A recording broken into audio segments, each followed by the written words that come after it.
Welcome back. Two white Cleveland police officers are facing possible internal disciplinary charges in connection with the 2014 death of a 12-year-old African-American boy, Tamir Rice. Currently, I have reviewed the Critical Incident Review Committee's report and made a recommendation on some of the items in that report to the Director of Public Safety for a hearing for possible violations of our orders, our rules, our regulations, and our tactics and training and procedures. The city's safety director will determine whether any action will be taken against the officer who shot Tamir Rice and the officer driving the cruiser. Rice was shot to death in November 2014 outside a recreational center after someone called 911 reporting a guy with a gun. Rice was carrying a pellet gun. A new U.S. Justice Department report on the Chicago Police Department revealed horrific new details about the force, shooting and tasing suspects who present no threat, shooting at vehicles without justification, and using force to retaliate against people. Those are just a few of the findings revealed as a result of a 13-month federal investigation. Here's CNN's Ryan Young with details. The Department of Justice has concluded that there is reasonable cause to believe that the Chicago Police Department engages in a pattern or practice of use of excessive force in violation of the Fourth Amendment to the Constitution. The U.S. Department of Justice releasing a scathing report Friday of the Chicago Police Department. The Department of Justice and the City of Chicago have agreed to begin negotiations on an independently monitored, court-enforceable consent decree.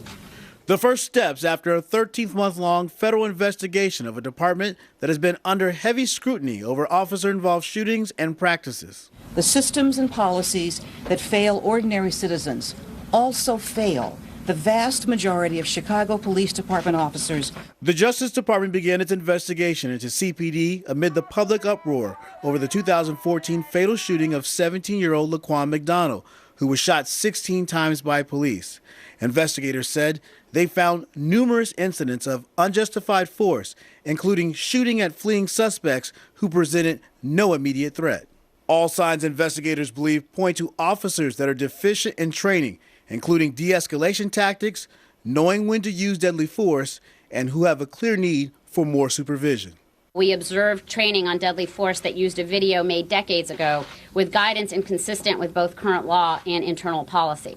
The Chicago Police Union wasting no time raising concern over what it calls the lightning speed of the Justice Department's investigation, saying in part, what also remains to be seen is whether or not the report might be considered compromised or incomplete as a result of rushing to get it out before the presidential inauguration. The report comes the same week that Senator Jeff Sessions, President-elect Donald Trump's nominee for Attorney General, expressed skepticism about such decrees. A transition is coming in Washington, but the departure of one or two people, and yes, the top people at the Department of Justice move on, but this agreement is not dependent on one or two or three people.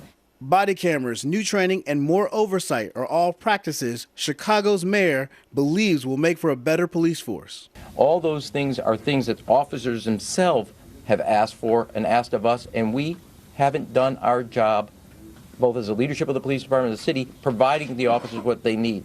Ryan Young, CNN Chicago. All right, let's talk more about this. Let's bring in our favorite legal guys here. Avery Friedman, a civil rights attorney and law professor, joining us from Cleveland. Good to see you. And Richard Herman, a New York criminal defense attorney from Las Vegas. Good to see you as well. All right, so Chicago isn't the only city whose police department is being monitored by the Justice Department. Baltimore is also under very similar circumstances and being watched. So I wonder, Avery, how constructively will this, reform consent order be used? What happens after this has now been made public? Well, it's a standard form consent decree, Frederica, and it involves actually a number of major cities: New York, Los Angeles, now Chicago, Baltimore. Cleveland is under one. And what it's doing in simple terms is increasing the professionalism of police officers, learning de-escalation, increasing community policing, maintaining data so that you can do analysis. All it does is it stops unconstitutional behavior. And let me tell you something. The part of the Department of Justice, the Civil Rights Division, the Special Litigation Section is Delta Force. They are the best of the best. That's what they do under an act of Congress passed in 1994. So this decree will do nothing but improve police community relations and enhance professionalism within the police department. But Richard, all of these things also mean more resources, and won't a city simply argue that, you know, we don't have the resources and so we're not able to meet these demands?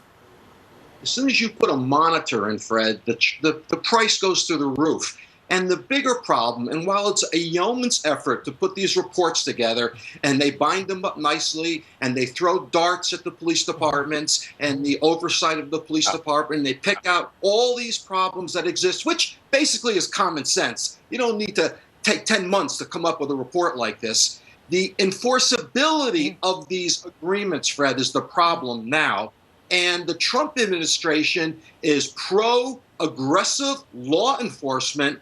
And Sessions has said unequivocally he's not for oversight of police conduct. So in the end, the reality of these agreements are they're worth the paper they're written on. That's it. Oh, no, when you have a young police officer with minimal training put out into a high crime area to try to preserve the peace, split-second decisions have to be made.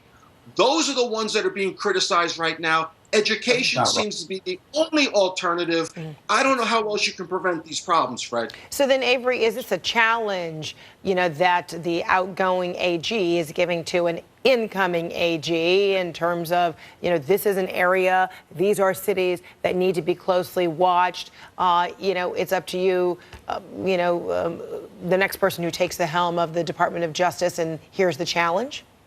Right. Well, it doesn't matter to me that if Jeff Sessions becomes Attorney General or not. The fact is that federal jurisdiction has been invoked in front of United States district judges. If Senator Sessions thinks this all goes away because he doesn't care for it, he's 100% incorrect. The federal courts will continue to monitor consent orders to improve enhanced and professional police activity and eliminate or try to minimize unconstitutional police behavior. There's no way out, no matter who becomes the Attorney General, Frederica. Okay, and so, Richard, what's your view on that? I mean, will there be a continuum regardless of who the next AG is? No, there will not be a continuum, Fred. Jeff Sessions has already given us his position on this. So again, all this hard work that was put together by the current AG, who's gone, like the Affordable Care Act, which will be gone, all of these are going to be just blown in the wind. They're not going to be enforced by federal courts or the federal law enforcement because the president is against it. That's the problem we have the next 4 years. It's a huge problem, Fred, and something to keep your eye on here. Avery, you disagree? Well, bottom line is, again, it's a federal court monitoring things. Whether Jeff Sessions wants to enforce it or not, it really doesn't matter. It's up to the federal court to make sure that the consent order is complied with. There's no escape with whomever serves as Attorney General. So in 2008, Trump's nominee, we're talking about Jeff Sessions here, for Attorney General, said, quote, one of the most dangerous and rarely discussed exercises of raw power is the issuance of expansive court decrees. Consent decrees have a profound effect on our legal system as they constitute an end run around the democratic process. So, I mean, Avery, that is essentially a response to what you're hoping would be respected. Well, I mean, he may say it, he may believe it. When consent decrees are put together for voting rights, employment rights, excessive force with police departments, they don't evaporate because somebody doesn't like it. I think the consent orders will be continued to be enforced. The question is, will this Attorney General, if he is confirmed, go after other local police departments that violate the Constitution of the United States? That's a big question. All right. And I think he's answered that question, right? We know that answer, right? Okay. Richard Herman, Avery Freeman. Thank you so much. Always good to see you. Appreciate it. Pleasure. And we'll be right back.